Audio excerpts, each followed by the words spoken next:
Hello! And hello again if you just watched me in the same getup and space talking about the fruit-based diet. And if not, maybe go check that out if you're interested. Blah, blah, blah, blah. In this video clip, I will share the 5 things. Ah!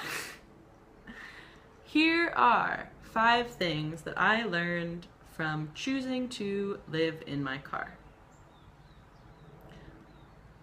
No, caveats at the end, Danny.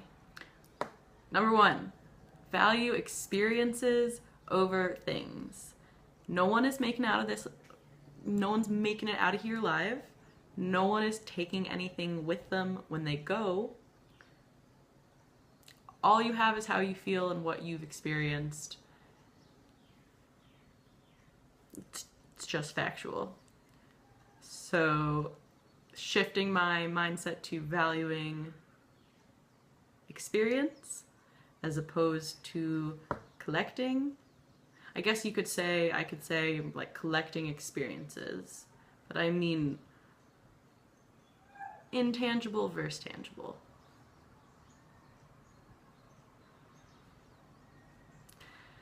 Be okay with nothingness, with stillness, and with silence, and really the mantra of there's nothing to do and nowhere to go really rang more clearly for me living in a car and having nowhere to go and nothing to do.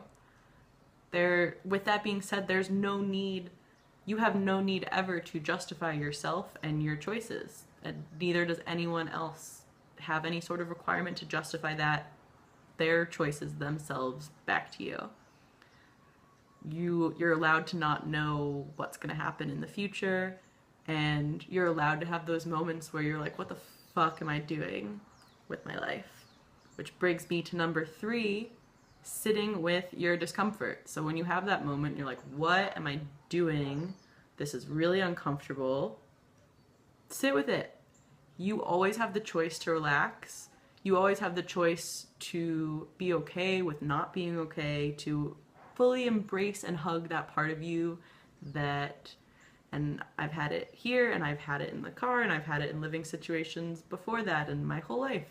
And again, it was just car life sort of shining a spotlight on that learning that life is a series of sitting with discomforts, and growth comes from going to that edge of discomfort and then exploring it and sitting with it and seeing what comes up and what happens. So number 4, with all that discomfort, making it sound like maybe life is one big uncomfortable, unfun, whatever, is to have fun.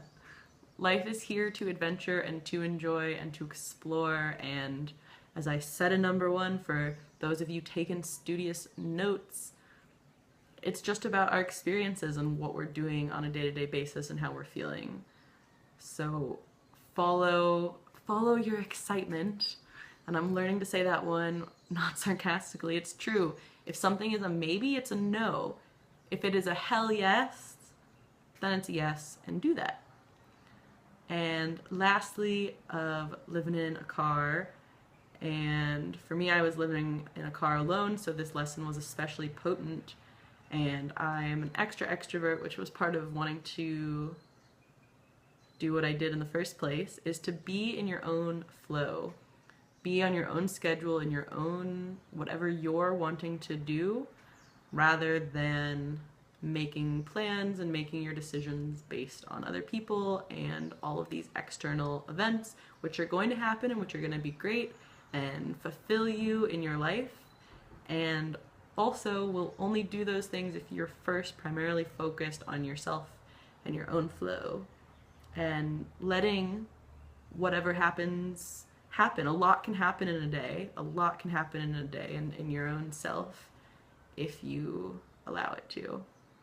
And the yoga metaphor that I've been thinking of related to this one lately is that it is in everyone's best interest for us all to stay on our own yoga mat.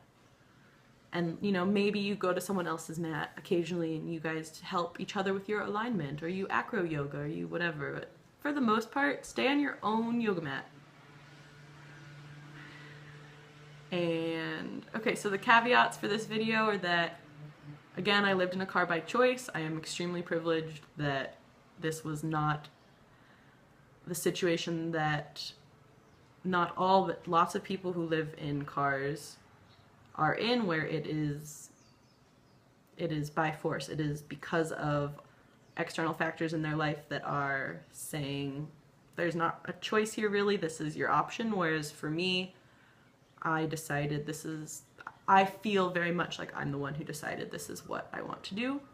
My other caveat is that I did it for 3 months, which might seem like a really long time to some of you, it might seem like a really short time to others of you, and time is just a number, and also time is a number of experiences, so take that as you will. I was not in the car every single night for 3 months. I had a couple nights at an Airbnb here and there, and a friend visited, and so I stayed in places with her and would stay at friends' places occasionally. So all this to say, all this is just my personal experience based off a small set of personal experiences, and I'm sharing this for my own processing, and hopefully it helps someone else with theirs. So do what excites you, and maybe that's living in a car. I definitely could see myself doing it again in the future in similar and different ways, and if it's something you're interested in, then I say go for it. Thank you for watching this somewhat planned and pretty improv video, and sitting with the discomfort of some of my not knowing what to say in every moment and practicing these lessons. Thanks for being you. Have a wonderful rest of your whatever you're doing with your time.